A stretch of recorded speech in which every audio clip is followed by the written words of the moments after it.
bandiraɓe min calmini mon moni kala inde mun e yettode mun no gonɗon e no gonirɗon ɗeɗo balɗe noon ko ɓuuri ko hewde haalede e leydi ndi ko wayno ɓe ganduɗa kañumen goni régime gonɗo ɗo henno tuumino régime ɓennuɗo ɗo henno wiide to banggue ñamale leydi ndi won chiffre uji mbaɗaɗi falsifié woni wonko suuɗa hen ko yimɓe kalnaka gonga waɗi wiiɓe ɗum ene woodi waɗi wiiɓe ɗum woodani ari saaha noon cour de compte yaltini rapport holliri chiffre uji ñamale leydi ndi won hen ko wonani gonga ɗum noon waɗi ɗum ko régime ɓennuɗo o henno ɓe mbi fodde wonde 4 milliards 200 ene majji joni noon ɓeɓe ganduɗa kañumen goni FMI Fonds monétaire international ɓe gari ƴewde kaɗon haala holko woni kamɓe koye mabɓe ɓe gomɗini ɓe mbi ko gonga fodde wonde 4200 ene majji waddi ko ɗum haala joni noon won yimɓe hewɓe ene donki famde saabu no famminirte ni won yimɓe hewɓe ngala ngal gandal wiyete ko PIB haalete ko pourcentage uji haalete ko monnaie haalete joni noon min o mo ganduɗa mboɗomi to e geddu am walla mboɗomi to e guesam walla mboɗomi to ɗo mbawmi wonde foof hayso mboɗo janggi mi janggani ngal gandal walla ni kadi mi janggani walla mi nanta français somi yiiɗi famde holno wayata wadde an pamminowo wonno poɗɗa famminirde poɗɗa wiide nene ma gonɗo to e falo muno jibinaɗo gila hedde 1930 o mbiyatama leydi ndi ko président Macky Sall ardi ɗum kañum halfina a ittat ɗum toon gartira ɗum ha e leegal mbiyama way hono fedde men leegal en gardini Samba Diallo kañum woni président fedde nde o ƴeewi yimɓe kankone ɓe o liggodirta ɗum woni gouvernement o joni noon hay sinno wonko jiɗɗen wadde wonko jiɗen fewnude en ngala doole alay sago o yaha o ñamlano en holto ñamlanoyto en o yaara koto Amadou Sall o ñamlo toon o yehi to Amadou Sall enen mbiɗen ko yo yaa o ñamlano en ujunere o yehi to Amadou Sall o wi minen de hamin cohli ujunere wonko min jiɗi wadde Amadou Sall itti ujunere ñamlimo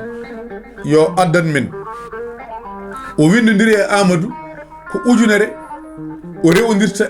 e men Amadou ko ujunere rewodirta e men waɗi ujunere nde e jungo makko kanko arti haɗo men ɗo o wi enen de en jehinoto Amadou ɗaɓɓoyde ujunere kono keɓɗen ko 600 omono jogui kayit mo ganduɗa kayit makko ñamande hakkude makko e Amadou ñamluɗo en o ko ujunere winda hen kono o waɗi kayitaji goɗɗi ɗi ganduɗa winda hen Amadou rewata hen ko 600 waddi Allah waɗi o ummima ɗo kanko président men o gardiɗo fedde men nde o ummima ɗo en lomtini goɗɗo ene ƴeewa kayitaji ñamale ko ndeweten e ko ndeweteɗen ha tawi enen de ɗo oɗo kayit ndeweteɗen hen ko 600 kono oga kayit ndeweteɗen hen ko ujunere ƴeewen ƴewtude ɗen tawen en ñamlanoma ujunere nde kono noon wona ujunere nde foof addaɗo ko 600 mbaɗɗen présente ko ɗum woni haala ha joni noon yimɓe hewɓe ene mbiyanno ko haaleteno ko wona gonga kono Fonds monétaire international ari holliri ko gongira e gonga chiffre uji ko mbaɗa falsifié ndewnani rewna lawol waddi ɗum ko ɗum haalande yimɓe hewɓe noon mbi hankadine enen en gonta hebde ñamande Fonds monétaire international wiyani noon wi hankadine ko alay sago paramétre uji mbaɗe beele ko hepti en ko ɓendi ko ene wasa men heptade gongol woto pammine yimɓe ɓe wonde ko wiya ko wona gonga ko wiya ko ene woodi Fonds monétaire international woni FMI wi ko gonga fodde wonde 4 milliards 200 millions ene falji holto falji ɗum ko joguinoɓe ɗum ɓe waddi pamminire noon yimɓeɓe kadi woto yimɓeɓe jogo kulol ha en gonta hebde ñamande ɗum ɗo hollirta tan enen Afrique naaɓe ardiɓe men ɓe hay sinno haɓe nunɗi wonko heddi so wona mabɓe nunɗuɓene wona mabɓe kam mana ɓe nunɗani saabu ɗum ɗo enen pop eɗen poti yettude Allah jetten oɗo régime saabu so wonano ɓeɗo enen gandata ɗum ɗo holko woni nde ɗo mojere ko hono ɗum tan woni ko woni e nder leydi ndi saabu hande sa ƴeewi course manamo Kaolack ko wonno toon e étudiant on saaha timmani ujunere ko 990 pawɗe kono so tawi a ƴeewi personnel liggotoɗo e nder oɗon université ko ujunere e 914 neɗɗo bandiraɓe ene waɗi hen ni ɓe ganduɗa ko maire uji ene jogui salaire aji munen kono mbaɗanama toon salaire aji goɗɗi ene waɗi hen ɓe ganduɗa ni ko pharmacie ji kono mbaɗanama salaire aji munen course mo Kaolack o otoji tati 60 chauffeur est ce que ça c'est normal bandiraɓe waddi leydi ndi so tawi hande nde tolnima to nde tolniɗo to banggue caɗele wona ɓeɗo arɓe ɗo joni totti en caɗele ɗe to gummi to ene woɗɗi ko hono noon kadi sa ƴeewi ASP agence ASP o ko ɓoyani en nani capitaine Touré holko tawi toon o wi o tawi e nder toon directeur uji ɗi ganduɗa natti wonde directeur uji joni mankata hitande duuɓi ɗiɗi kono ha hande salaire aji mumen ene continue ene jooɓe salaire directeur est ce que ça c'est normal bandiraɓe o tawi toon fodde wonde 150 ɓe inɗe munen ngala e liste toon kono noon lewru fo ene jooɓe 12 millions par mois ɗum sa waɗi ɗum multiplié par 12 mois en rokkuma 144 millions bandiraɓe tawa ko kalis ene immo tan e nokku goɗɗo to fayi to hay goto anda o wi carburant mabɓe wonno ko lewru fo 17 millions ɗum ɓe duppata carburant nde o ari o fawti ɗum e lawol guila mois de décembre ha ɗo yarate hande ɓe mbaɗani consommé 10 millions carburant bandiraɓe ƴeew 17 millions par mois mbaɗa ɗum multiplié par 12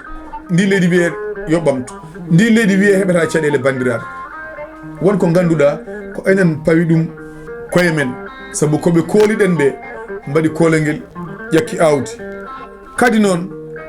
hande ɗo yarate min